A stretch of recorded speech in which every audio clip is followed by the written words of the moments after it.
The Safe Schools Project is proud to present Inclusive Education, a student-led virtual training for middle school and high school staff, designed to help you create more inclusive environments for LGBTQAI+ students. This training was created by the 2019-2020 Queer and Trans Youth Council of Santa Cruz County. Our council members worked throughout the year to create this training for staff, and by popular demand, it is now adapted for online learning. PDF handouts, as well as terminology and laws covered in this presentation, will also be available. We thank you for taking the time to learn how your school staff can support your students who identify in the LGBTQAI+ community. Hi, my name is Brooklyn Winters. I use she, her, and I identify as lesbian. Hi, my name is Jaden, and I use he, him pronouns. I'm Matthew Dominicali. I use he, him pronouns. Thank you all for sparing some time. We're here to give a workshop on queerness and your responsibilities as educators and staff members. So welcome to Inclusive Education. In this presentation, we're going to cover terminology, the importance of queerness, laws and your responsibility to uphold them, students' rights, and what you should do in certain situations. The purpose of our presentation is to make students feel safer in school settings. There will be handouts at the end with resources and the information presented, and an activity at the end. Feel free to leave questions and feedback in our question box. So for terminology, the definition of sex, as defined by Merriam-Webster, is a label that refers to your chromosomes, hormones, and external and internal genitalia. The definition of gender identity is a person's sense of being male, female, some combination of male and female, or neither male nor female. And a note on gender identity is that it might not match your sex assigned at birth. Gender expression is the way someone expresses their gender identity. For example, how they dress. Cisgender means someone whose gender identity aligns with the biological sex assigned to them at birth. Transgender is someone whose gender identity differs from the biological sex assigned to them at birth. This includes people who do not identify with either binary gender, male and female. Someone who's intersex is somebody who's born with several variations in sex characteristics such as chromosomes, sex hormones, or genitals. Somebody who's in the closet means that they're hiding their sexual orientation or gender identity from either the general public or specific people, extended family, for example. Outing is a term used to define an instance when the gender identity or sexual orientation of a closeted person is exposed without their consent. Queer and gay. Queer is an umbrella term for sexual and gender minorities. In English, however, it's been reclaimed from a slur, and a special note on this is that not all students will be comfortable being referred to as queer. Gay is an umbrella term, but it only applies to sexual minorities, so not gender minorities. Somebody who's asexual is somebody who does not feel any sexual attraction to anybody. They might also just have a very low sexual attraction. Asexual people might still experience romantic attraction, though.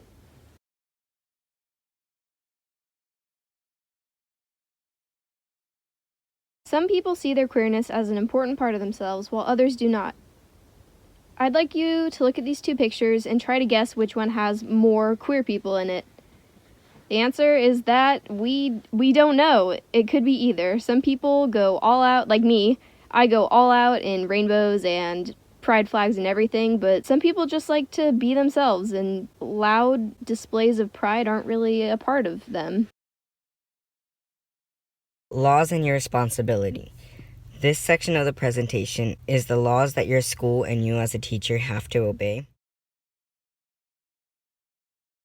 So this law helps protect California public school students from bullying and discrimination in individuals with a minority status by enforcing teachers and administration who notice the bullying to intervene, and by implementing a process to receive and investigate complaints. For you as a teacher, this is important. The schools must have a process to receive complaints, and if a student comes to you with a complaint that they are being bullied, you are legally required to do something about the bullying.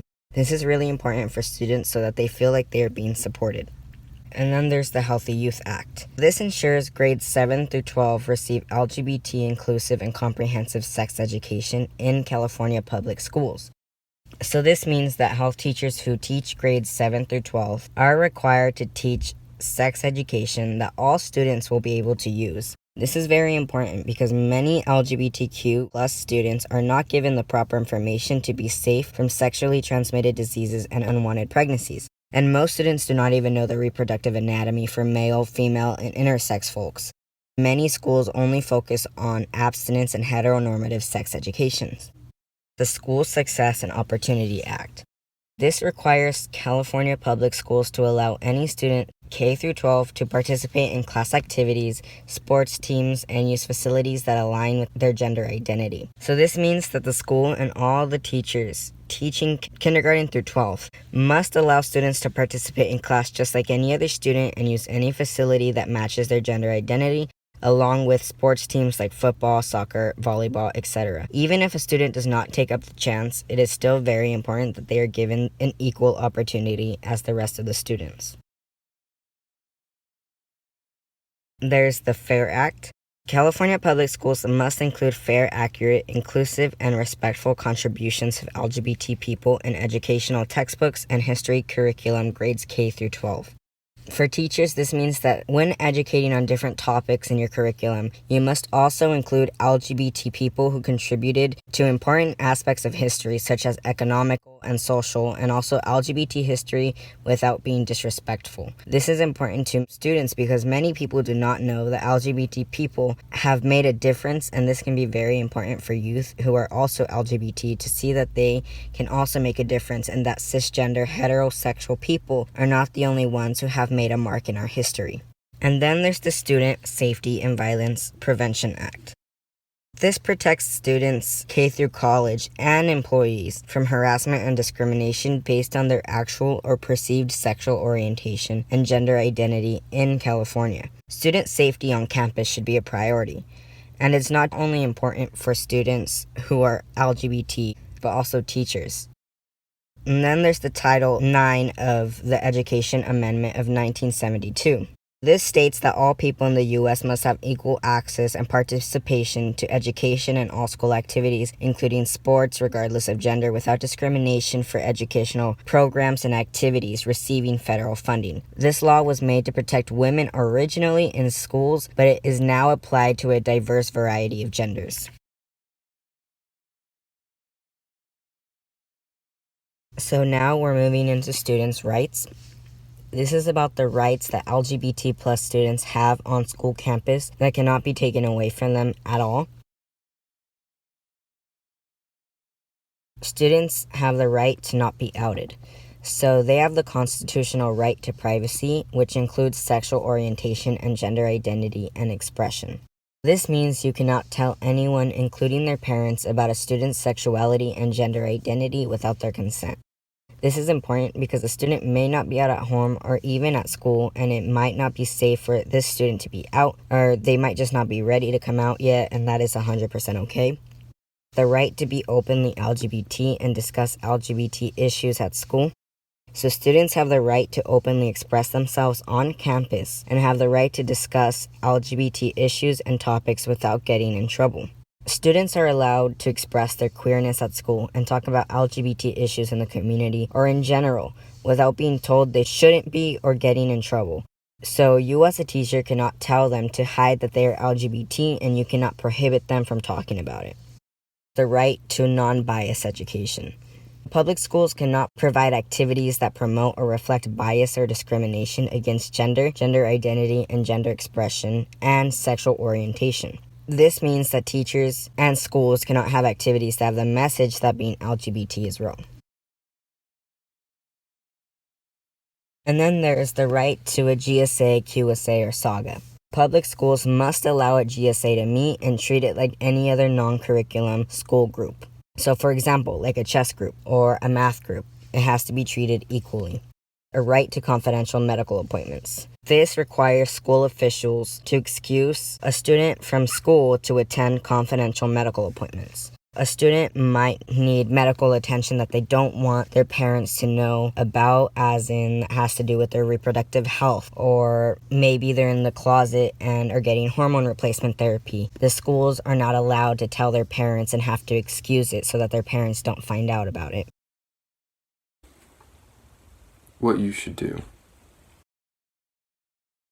You can make it known that you're an ally, but only if you really are an ally. So if queer issues make you uncomfortable, you wouldn't want to say that you're an ally. You want to respect people's pronouns. Young trans people with at least one supportive person are 40% less likely to attempt or complete a suicide. So it's really important to respect people's pronouns. You also want to avoid assumptions and stereotypes about people's identities, because not everyone expresses how they identify. You also want to be conscious of students' emotions, because queer students are more likely to face discrimination and have harder home lives. If a student's coming out to you, you don't want to try to be relatable, like talking about your favorite gay celebrity or all of your gay friends wouldn't be okay, it would seem more dismissive. You can help students who are transitioning by helping them to get rid of folders and textbooks with their dead name on it, and that could be a really good first step in helping them transition. Know that sexuality and gender identity may not be integral to everyone's personalities. For some people, it's a really big part of themselves, and for other people, it's just another part of themselves. Only refer to students as queer if they're comfortable with it. For a lot of people, it still has a historical connotation as a slur that it's had historically. Now we have some activities. The following slides will list 7 different scenarios that you may find yourself in. After reading a scenario, pause the presentation to discuss what an ideal response to the scenario would be. Consider everything you've learned today and feel free to refer to your handouts or review previous slides. After you've had an opportunity to discuss the scenario, resume the presentation to compare your answers to what an ideal response would entail. A student privately comes out to you as transgender. What do you do?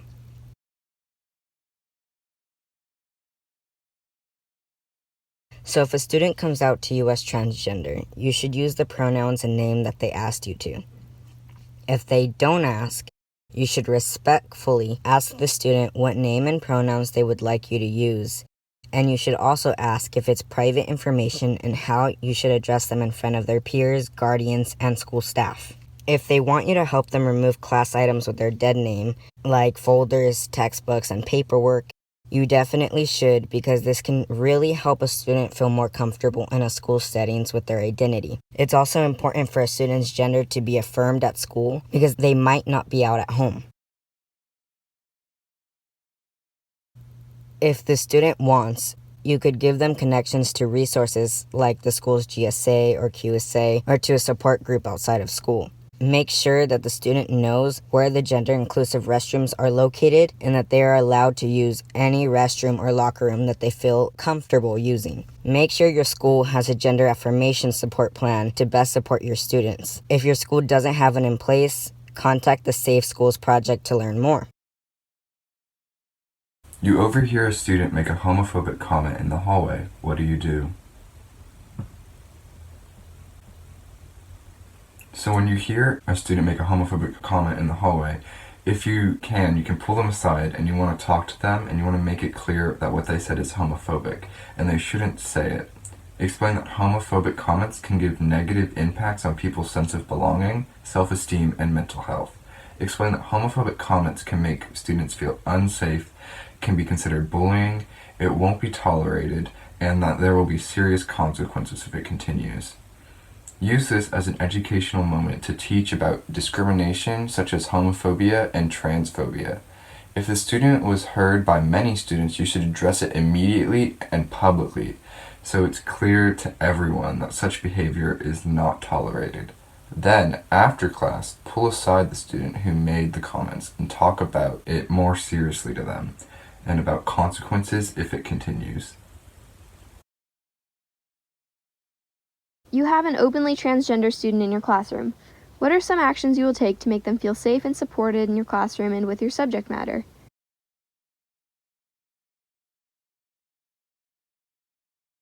In order to ensure that you provide an inclusive educational experience, if you're an ally, make it known that your class is a safe space for LGBT+ students by explicitly stating so often, in addition to using visuals such as safe space posters. Make sure that their class items are labeled with the correct name and that you're using the correct name and pronouns for the student by asking them what their name and pronouns are.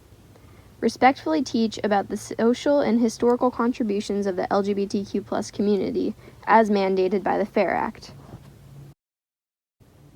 Health teachers are required to teach comprehensive, inclusive sex education according to the Healthy Youth Act.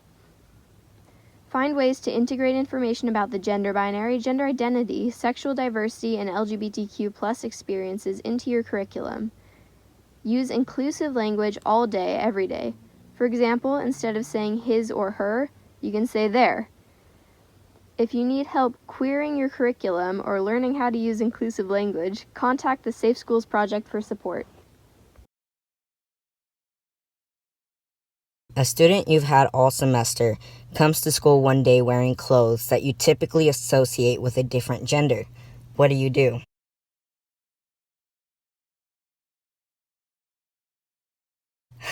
Trick question. Just compliment their outfit. Remember that different people choose to express themselves differently, and there's nothing wrong with that. Gender expression might not reflect their gender identity. Many girls, for example, dress in masculine clothes. Ladies can wear suits, gents can wear dresses, and everyone looks great. Finding ways to teach about the gender binary and the negative effects of gender stereotypes will benefit all of the students. It's the first day of school. How do you make sure you know your students' correct names and pronouns and ensure everyone feels safe in your classroom?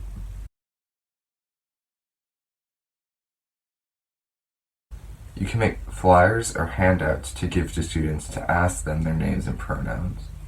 You can go around the room asking each student to give their name and pronouns, and you should explain why names and pronouns are so important. You can make it known that you're an ally and that your classroom is a safe space for LGBTQ students. You can do this publicly or by putting up a little rainbow flag or one of the little safe face stickers. Ask students to come up with some community agreements. What makes them feel safe and what their ideal classroom looks like.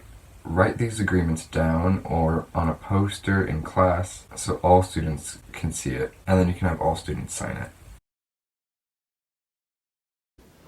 A student confides in you that other students have been using anti-LGBT slurs against them. How do you respond? In this situation, you're legally required to take action according to Seth's Law and the Student Safety and Violence Prevention Act. Some things you can do are ask the student how they would like you to help and consider their input. Follow school protocol for bullying-related incidents. Ultimately, make sure the student feels safe and has someone to talk to about the incidents.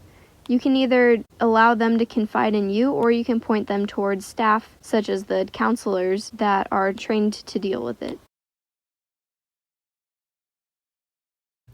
So you find out one of your students is using they them pronouns with their friends, but they have not asked you to do so yet. What do you do? You shouldn't do anything. You should just let the student come out to you when they feel ready and comfortable enough to tell you. Some people might want you to ask them if they feel uncomfortable coming to you in private, but others might want to wait to tell you personally. If you know the student well, you could ask them privately if they prefer you use they them pronouns and if they need any help with anything. You cannot out a student as LGBTQ to anyone. Don't bring up a student's gender identity or sexual orientation in a social conversation or with other staff members unless you are positive that that student has told those people already. We hope you found our training empowering and useful. Educators and school staff like you make a huge difference in the lives of our LGBTQAI+ students. Thank you for your time.